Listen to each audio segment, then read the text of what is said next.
Your career coach here. Recently, I was coaching one of my clients, and I thought that I had seen it all in the corporate world. I thought that I had seen the most malice in the corporate world. But just hold on. Just hold on. She tells me that the bosses requested her to discontinue with her studies. She says that at that point when they requested her to do that a while back, she went ahead and actually discontinued the studies. They had promised her that they would enroll her into a certain course, that they did not enroll her. They did not, keep their word. And so this time round, they are back again, requesting her to discontinue her studies. And mind you, those studies, she only attends them after working hours. That is 5:30 p.m. And so she was in a dilemma because she's wondering what kind of response to give them. And she feel pressurized because when she actually faced them and quoted the other time that they promised to enroll her in a course and they did not follow through, they actually started calling her names, saying that she's, rebellious and all that, And now she's confused. She doesn't know what kind of a response to give them. So she came to me, and honestly, I am not saying that I always have answers, okay? I just depend on God to give me certain solutions at times, because dealing with human beings sometimes can be tough, and especially bosses, it can be tough. So you have to be very witty. You just have to be smart, okay? This is the response that I gave to her. And number one, if you are out there and you are going through such a scenario, I want you to know that furthering your studies is something personal, that the organization, your boss, should not come in between, okay?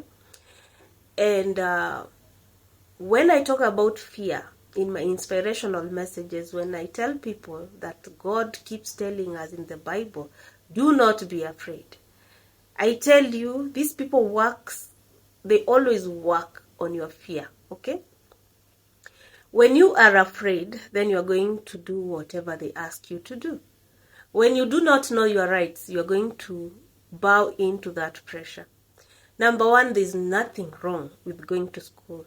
And no one is going to sack you from employment or terminate you or, dismiss you from employment just because you're going to school.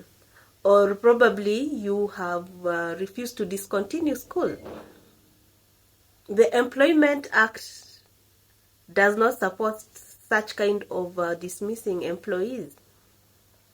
There are certain ways in which are within the labor laws and at the Employment Act that no employer should, you are well protected by the Employment Act. That's one thing you need to know.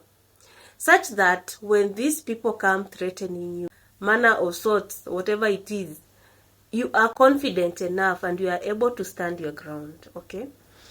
These people take advantage of you when you don't know who you are, number one. When you don't know your rights as an employee.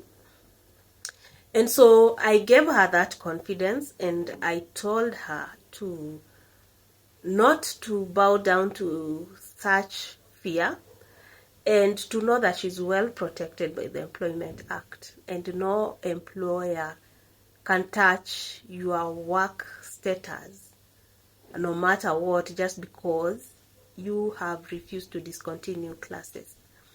Number two is that when you are faced in such a situation, you also need to start building a case for yourself, okay? Make sure that person who is telling you such an absurd thing is putting it in writing. You have to start developing a case, because sometimes these employers or bosses can become so malicious to the point where they can attempt to actually dismiss you. So you need to start building that case so that in case that happens, you are able to take the legal process. And when you take the legal process, then you are going to have evidence of this boss telling you that on email, which is official, and it will become easy for your lawyer also to handle that case. If you are going to just let it be hearsay, word of mouth, just the way they communicate anyhow, it's not going to help you. So I advised her to also ensure they put that in writing. How? She needs to find out how to do that. So this is what I would advise in such a situation. And I just want you to be confident enough that the Employment Act and the labor laws protect employees, and do not submit or bend in just because someone is threatening you with such things. It won't hold any water. Okay? And until next time, bye-bye.